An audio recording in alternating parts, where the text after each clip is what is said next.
Here's my top differentials in each position to start the season with, focusing on the 5 million defenders, the 6.5 million midfielders and the 6 million forwards.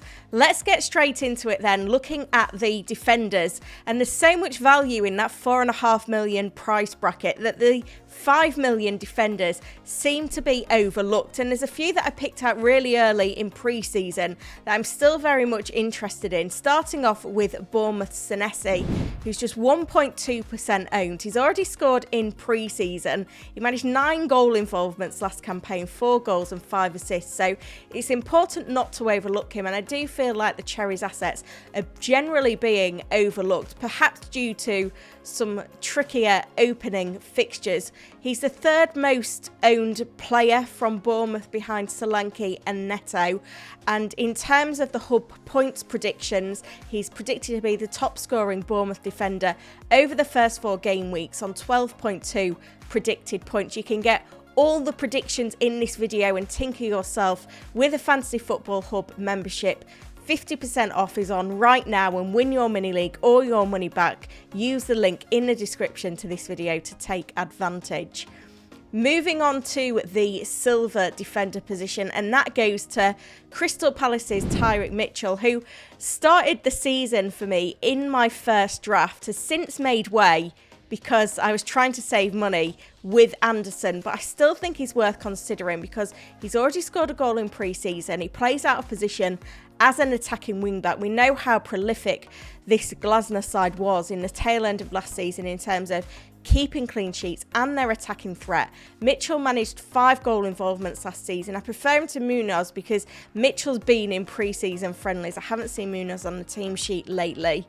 In terms of whether he's worth that extra 0.5 over Anderson, he's only predicted to score 0.5 points more than the centre-back who comes in that 0.5 million cheaper. So it's whether you make that call of whether that 0.5 would be better used elsewhere in your squad. But 13.3 predicted points is certainly a good place to be, but that can be bettered by Spurs centre-back Romero, 4.5% owned, predicted to score 13.8 points over the opening 4 game weeks. He comes in 0.5 million cheaper than Porro, only predicted to score 0.8 points less than Porro, and we have to bear in mind he was the highest scoring defender in terms of goals in the game last season with 5. Some nice early fixtures starting off with Leicester away and Everton at home. I think it's worth considering Spurs. For their attacking threat, they do need to improve on their 7 clean sheets that they kept last season though. Moving on to the 6.5 million midfielders then, and Nkunku is dominating this price point, but it is a stacked one and there are plenty of differentials. I'm sticking with Spurs actually for the bronze pick, which goes to Brennan Johnson.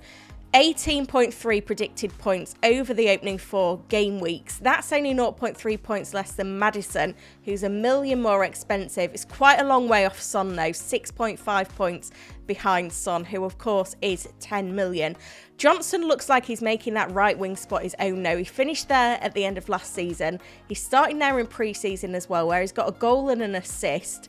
There's also Kulusevski, who comes in at a similar price, who's playing out of position as Spurs striker at the moment, but it does look like they are trying to sign a striker in the window. Solanke heavy rumours in the last few days, so that could impact things, and that's why I prefer Johnson, but one poor performance and we could see Kulusevski come straight back in.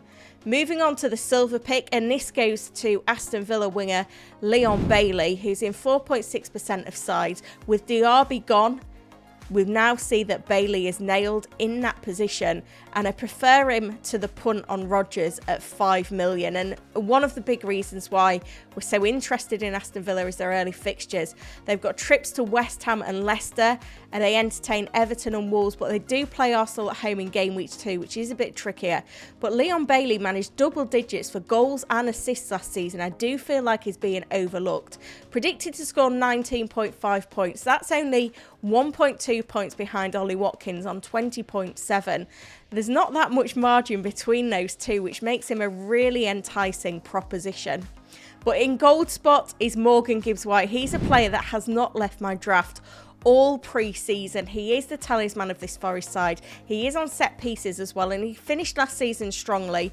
2 goals and 5 assists in the last 9 game weeks, but he has had a quiet pre-season so far.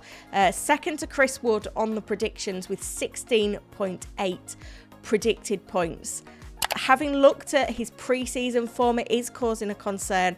We shouldn't put that much emphasis on pre-season form, but it's hard not to when you've got all this information coming in from all the different clubs. Moving on to forwards then, and looking at the 6 million price bracket, and this could be a key one for those managers looking at a 3-4-3 formation, wanting to fit Haaland in. We're seeing Haaland increase in popularity as the pre-season progresses, and you need some enablers in there, and this could be the price bracket. So the bronze pick goes to Everton's Dominic Calvert-Lewin, who's in 1.4% of sides, scored from the penalty spot in pre-season. Some great fixtures including Brighton at home in game week 1, Bournemouth at home in game week 3. He's predicted to score 17.2 points, which is the top of all Everton players, but it's his fitness which is the massive concern. His best season in the game was back in 2020-21, where he managed 16 goals and 6 assists. Bags of potential, but you just know that probably by September he's going to be injured again, unfortunately. But, you know, he hasn't played much football lately. Hopefully he can play his way into form. One to monitor at the very least. Going back to Nottingham Forest with the silver pick, and it is Chris Wood. The only reason why we've not seen him in more drafts is because we're not sure whether he's 100% nailed, because Taiwo Awoniyi is back and in contention. We know under the manager it's Chris Wood, who was favoured at the back end of last season. He did finish last season very, very strongly. He's got a couple of goals in pre-season as well, so there's nothing to say that he's not nailed, but again, he feels like a player that's maybe one bad performance away from being dropped. But looking at the fixtures, Bournemouth at home, Southampton away, Wolves at home, he is a really enticing pick, and he is predicted to be the highest scoring Forest player in the opening 4 game weeks on 19.1 predicted points. But if you are going with a forward in this price bracket, I think he's just edged out by Fulham's Muniz, who's 6.4% owned, so a little bit more interest in him. He seems the best option at this price point, particularly when you bear in mind he's got that first game of the season, the Friday night football against Manchester United, follows that up with fixtures against 2 promoted sides, Ipswich and Leicester. Fulham are strengthening in attack, which makes them more attractive. He's actually the most owned Fulham player in the game at the moment, but the AI predictions put him 4th behind Iwobi as the other attacking player on 12.5 points. So we like him, but the AI doesn't, which is quite an interesting one.